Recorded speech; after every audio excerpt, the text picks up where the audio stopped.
Deus, resistiu o diabo e ele fugirá de vós. Amém? Pode se assentar, fique à vontade. Primeiramente eu quero aqui agradecer a Deus e também ao pastor Josué por terem feito esse convite, agradecer a tua esposa também e a esse ministério, porque certamente o Senhor há nesse lugar. Se alguém dizer ao contrário, irá prestar conta com o Senhor e não com os irmãos desse ministério, porque nós bem sabemos que Deus há aqui.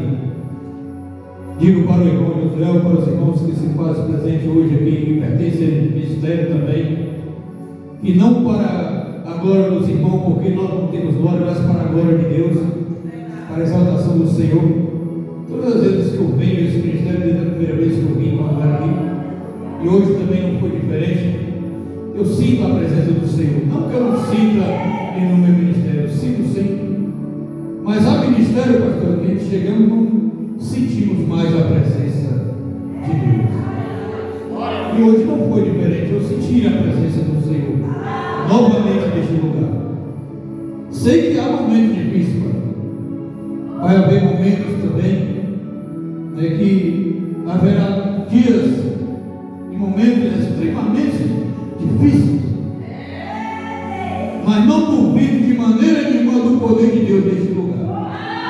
Não pare por qualquer motivo, porque Deus se faz presente. Ele age no nosso meio. Confesso para os irmãos, né, que realmente eu estava um pouco preocupado com essa mensagem. Eu estava um pouco preocupado, pastor, porque era uma mensagem um pouco dura, um pouco forte. E eu sem entender qual era o propósito, mas quando eu aqui cheguei, o pastor, né, citando ali as palavras sobre questões, né, que vem contra a igreja do Senhor, então eu fiquei mais tranquilo. Dizer para os irmãos que serem breve, não tomarei muito tempo. Né, o pastor também falou: se passar por 10 minutos ali, amém. Digo para o pastor, talvez passe mesmo, pelo menos 10 minutos, pastor, porque eu realmente não sei pregar uma palavra eloquente, mas certamente é pela palavra de Deus. Deus vai falar hoje nessa noite. Eu quero agradecer aos irmãos também que vêm conosco cada vez mais.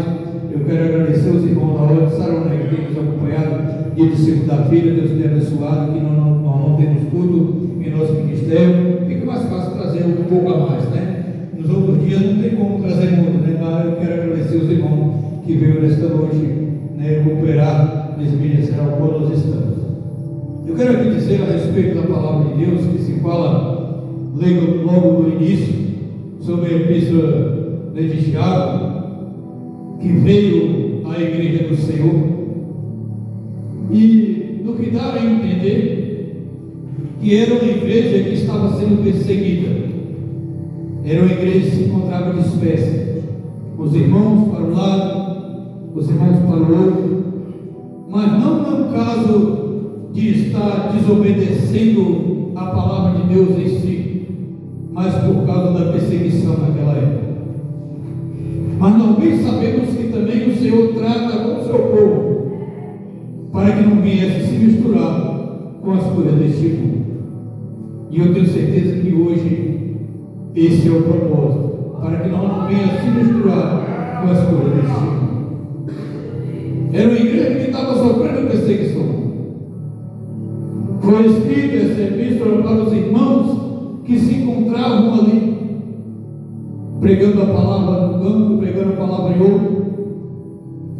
E nós bem sabemos também que essa igreja tinha perseguições, essa igreja tinha calúnia, tinha levante que vinha sobre ela. Grande era a luta sobre essa igreja naquela época. Hoje também não é diferente, pai. Aquela igreja se encontrava na situação em que a perseguição era tão grande que a luta se tornava difícil. Até mesmo para alguns se tornava uma situação de pensar em desistir. Mas nós bem sabemos que o Senhor garante a vitória, continua nos garantindo a vitória hoje também.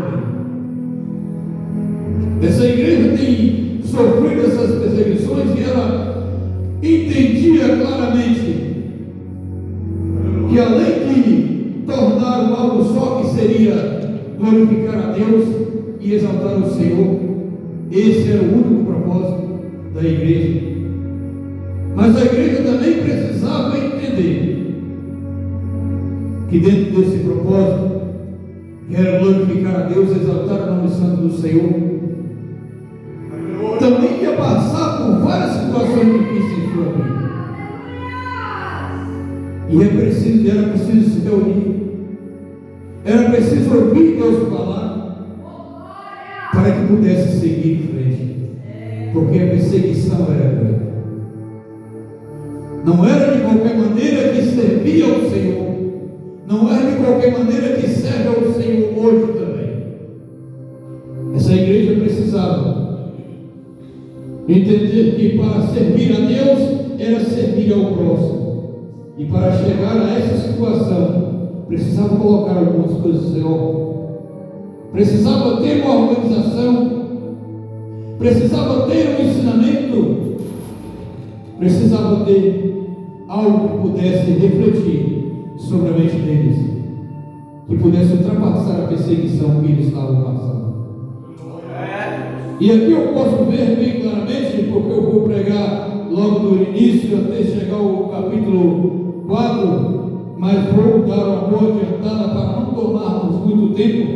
Nós podemos ver aqui o nosso irmão Tiago expressando bem a essa igreja a respeito da perseverança, que ele diz: meus irmãos, capítulo 1, tendo por motivo um grande gozo por passar por várias provações. Meus irmãos, regozijem-se no Senhor, goze esse gozo no Senhor por passar por perseguições, porque essa perseguição a qual ele está passando, ela é combatida e ela é vencida pela fé. E essa fé que é exercida, ela produz algo que é a perseverança, diz a palavra de Deus. Essa perseverança que há na vida das pessoas vem através da minha e da tua fé por acreditar em Deus. Que as perseguições que vêm não podem nos parar. Meu Deus da glória! Nós podemos ver exemplos de homens que foram perseverantes, mulheres que foram perseverantes dentro da Bíblia Sagrada, que venceram pela fé, e através da tua fé vem uma grande colheita de perseverança. Nós podemos ver homens certamente seguindo em frente através da perseverança, usando a sua fé, como no caso de Moisés, o homem que realmente veio a perseverar diante do Egito, diante do rei, duro de coração que lá se encontrava, perseverando diante das pragas que veio contra aquele país. Nós podemos ver esse homem mais tarde perseverando no deserto, guiando um povo também duro de coração, enfrentando as adversidades. Nós podemos ver esse homem perseverando nem somente durante 40 dias, mas 40 anos, pastor, lutando no deserto com um povo duro, um povo rebelde. E mesmo ele não tendo entrado na terra prometida, mas o Senhor fez ele contemplar o que ele havia prometido lá atrás. Eu creio que valeu a pena para aquele homem, mesmo ele não tendo entrado, mas a sua perseverança fez ver algo que Deus prometeu. Do que dizer também de Josué, um homem a qual nós pensamos que nasceu lá no Egito, e ainda jovem aprendeu a ser perseverante através da fé, e lutando e batalhando, mesmo depois de 40 anos também no deserto. E durante esses 40 anos ele perseverou, ao ponto de chegar à situação que o seu líder terreno havia morrido, e ele perseverou através da fé para atravessar o Rio Jordão e passar por cima da muralha de Jericó. E ainda continuar as guerras que veio pela frente. O homem de perseverança, que tem muitas a nos ensinar através da sua fé. Homens de perseverança, nós podemos ver a Saulo, que realmente chegou a alguma situação que açoites, prisões, naufrágios, víboras, jamais pôde parar ele na caminhada, porque tinha uma fé inabalável. E ele alcançou a perseverança através da sua fé. Isso é demonstrado em suas próprias epístolas e cartas. Mais de um terço do Novo Testamento lá está comprovado que ele venceu através da fé e através da perseverança. Realmente nós podemos ver também no Novo Testamento homem que perseverou através da fé, mesmo ainda não conhecendo o Senhor Jesus Cristo. Aquele homem que se encontrava há 38 anos na beira do poço, esperando pelo milagre. 38 anos, pastor, não é 38 dias não. Aquele homem não perdeu a sua fé. Ele perseverou até o fim, até o momento que encontrou com o Senhor Jesus Cristo. E o Senhor disse para ele: quer a explicação? E ele foi contar essa situação. O Senhor pega e levante. Homem de perseverança tem muito a nos ensinar. Nós podemos ver homens de fé assim, homens de perseverança assim. Prefeito Santo, mas não tem para mim também, que sou mulher, tem vós mulheres de fé e de perseverança.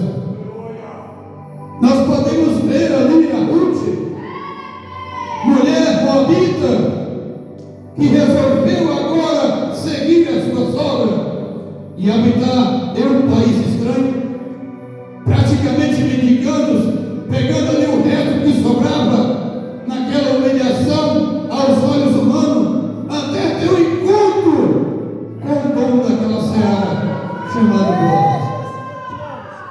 Ela tendo um encontro com aquele homem, nós podemos ver que veio ao casamento. Glória a Deus. Mas aquela mulher, através da sua fé e através de perseverar, não encontrou somente pelo casamento, mas também foi adquirido para ela dono daquela seara. Mas também não foi só isso. Ela teve um filho em que agora ela se tornou bisavó de Davi, se tornando mãe do avô de Davi, Obed. Que maravilha não foi para aquela mulher perseverar, insistir, seguir em frente através da fé, ser agora bisavó de um homem que seria rei, segundo o coração de Deus. Seria bisavó de Deus. Homens e mulheres de perseverança. Do que dizer então da mulher chamada Ana? Né, pastor?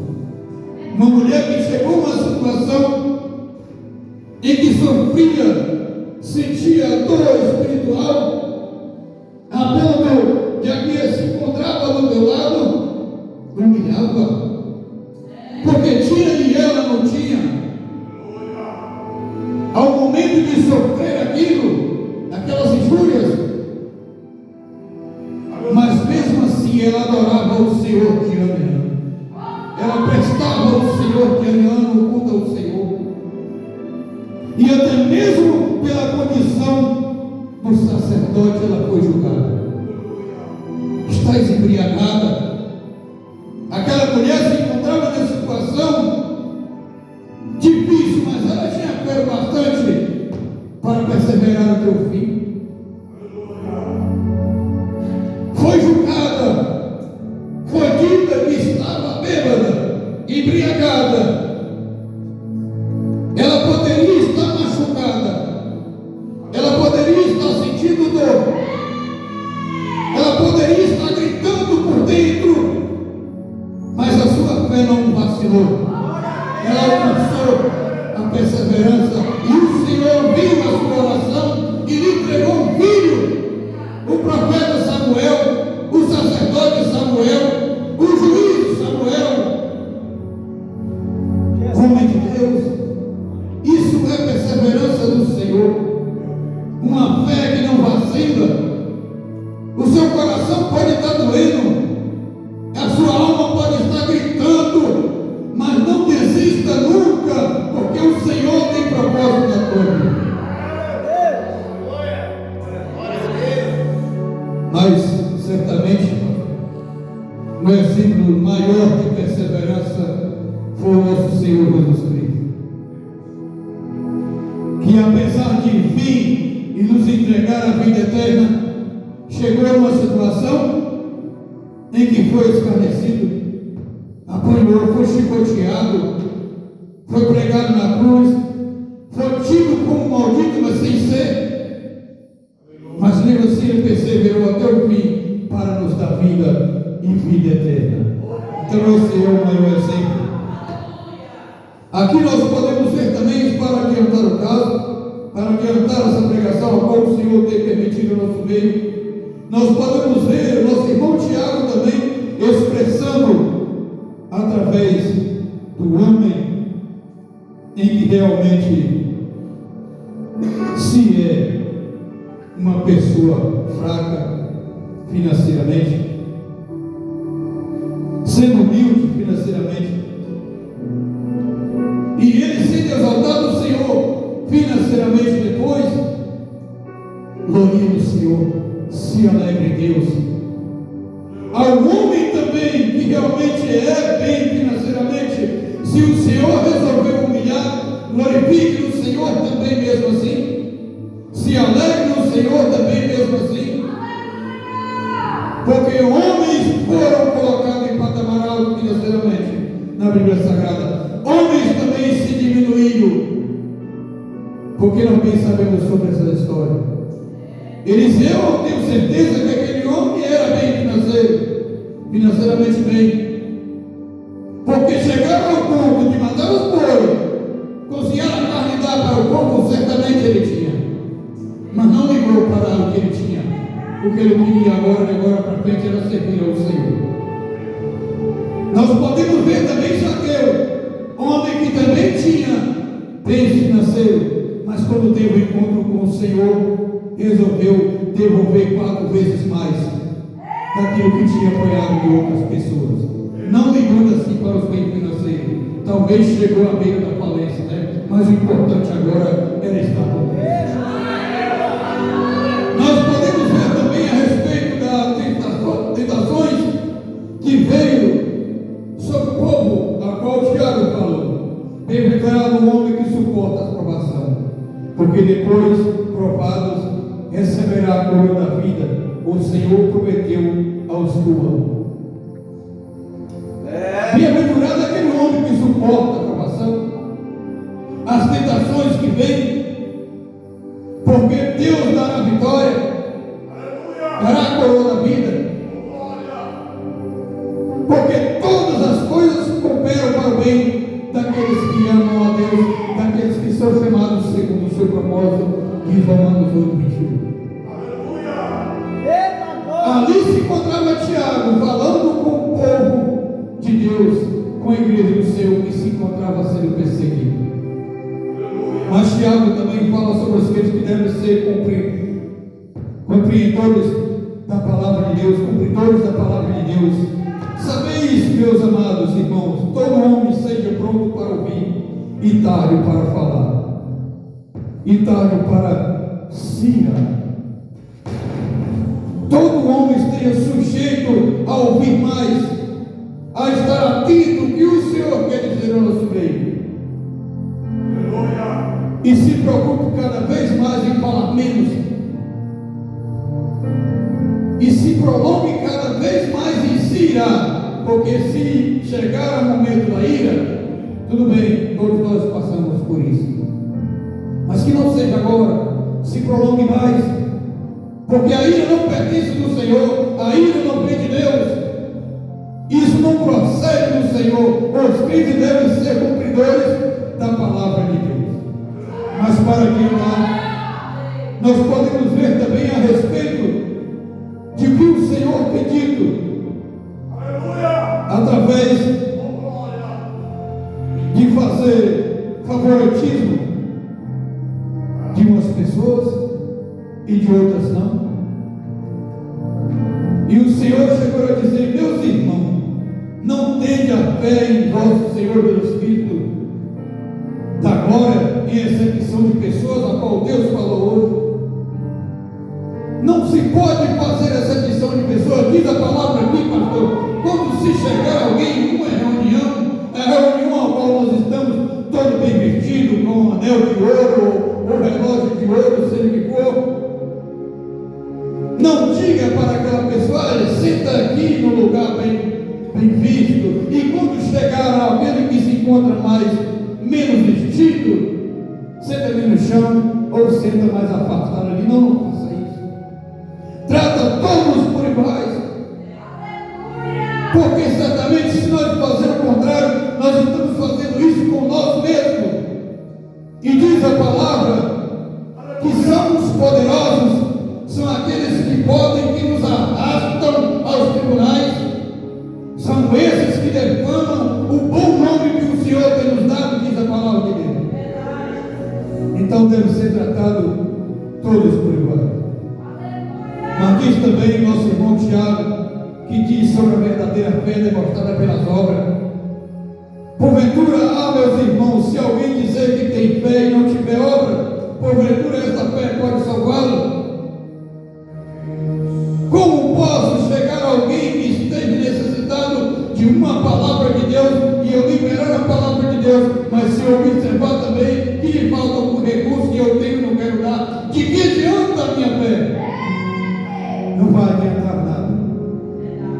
E o Senhor diz dessa noite, através dessa passagem. Mas nós podemos ver também a respeito que o Senhor fala a importância de controlar a língua. Meus irmãos, não sejam muitos vós mestres, sabendo que recebemos um juízo mais severo. Aqui Deus está falando através da importância de controlar a língua. Um membro tão pequeno, mas se não tomar cuidado, afeta todo o ser da pessoa, o mundo da boca. Nós podemos ver essa palavra, pastor, que Deus já deixando bem claro no nosso meio. Não seja muito de vós mestres, porque esses são mais cobrados.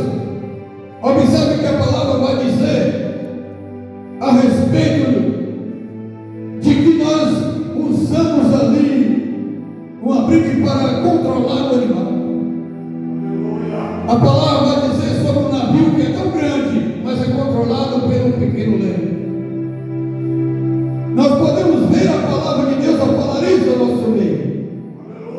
E fala também a respeito de uma grande floresta, um grande bosque, que por uma pequena fagulha de fogo pode queimar todo aquele lugar. Assim é a língua.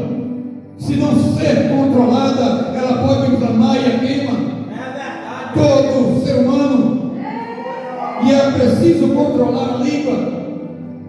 E o que o Senhor está dizendo nesta noite, pastor, é que eu venho entender que Deus fala para que nem todos possam ter condição de ser mestres. Por quê? Nem todos têm condição de dirigir o culto. Nem todos têm condição de ser um regente. Nem todos têm condição de estar em frente de obra. Nem todos têm condição de estar em frente de um ensinamento, porque não conseguem controlar a língua. Eu sei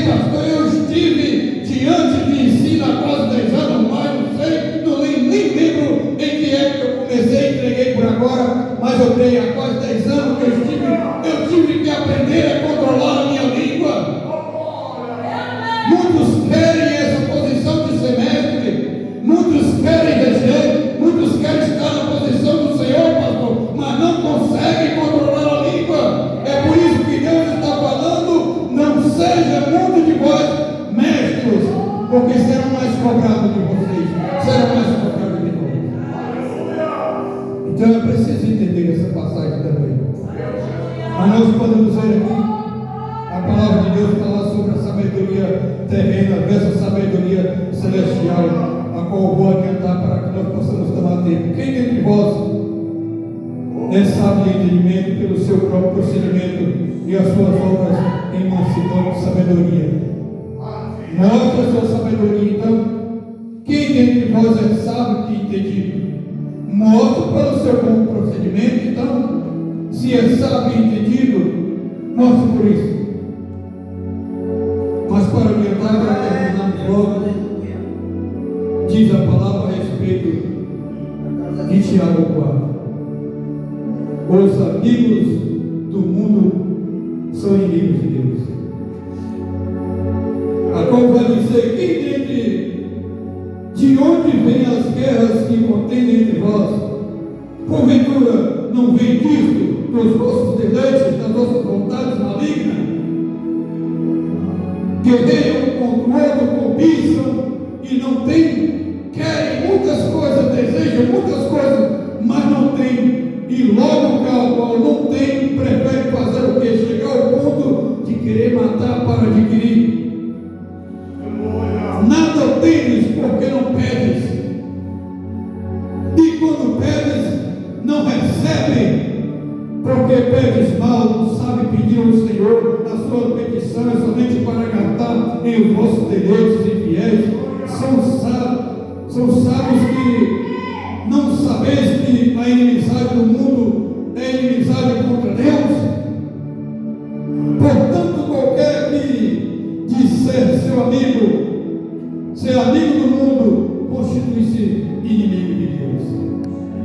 Ou pensais que essa escritura, qual diz, não leva a nada, não significa nada, o Espírito que Ele fez habitar em nós, anseia por nós até o ciúme? Acha mesmo que essa palavra não significa nada? Significa sim. O Espírito que Deus entregou para mim e para você, Ele anseia até o ciúme, ou seja, Ele zela para que eu e você permaneça na presença dEle. Ele zela para que eu e você permaneça obediente à tua palavra. Todavia, da maior graça, porventura, Deus resiste aos soberbos, dá, porém, graças aos humildes. Além dele cuidar de mim, além dele entrar com providência para que eu e você permaneça na obediência a Ele, Ele nos envia ainda a graça maior sobre a nossa vida, sobre os humildes, mas rejeita aqueles que realmente são soberbos, aqueles que não sabem melhorar a sua vida, aqueles que não entendem o propósito do Senhor. E ainda diz ainda a palavra, nessas passagens aqui de Tiago, ainda fala ainda, que o homem jamais, de maneira nenhuma, pode dizer que está sendo tentado pelo Senhor, porque Deus, Ele não tenta ninguém, Ele não é tentado pelo mal. Jamais a pessoa pode dizer que é tentado. O ser humano é tentado pelas coisas que ele anseia no coração. Ali cria desejo no coração, diz a palavra. São atraídos por aquilo. E aquilo gera o pecado. E gera o pecado, estando maduro, gera a morte, diz a palavra de Deus. Mas eu preciso entender que não se engane, meus irmãos. Não se engane, porque todas as coisas boas vêm de Deus. Todas as coisas boas vêm do Senhor. O Senhor Deus que fez os céus e a terra. É a luz de Deus que quer resplandecer em mim e na tua vida. É a luz do Senhor que quer se fazer em mim,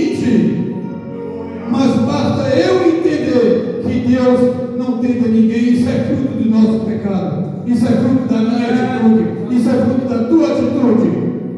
Então Deus para chamar, venha para a luz. Deus não tenta ninguém. Ele não procede isso para mim e para a tua vida. Se ele fizer isso, ele está indo contra a sua palavra e trará a escuridão. E ele não quer isso, ele quer que eu e você venha para a luz do Senhor. Então Deus está falando hoje, nesta noite, que é preciso eu e você sujeitar a Deus. É preciso eu e você obedecer ao Senhor. É preciso eu e você dar ouvido a Deus, as palavras qual tem dito ao nosso meio. E resista cada vez mais ao inimigo, às obras da carne, às obras a qual nos oferece nesse mundo a qual nós estamos.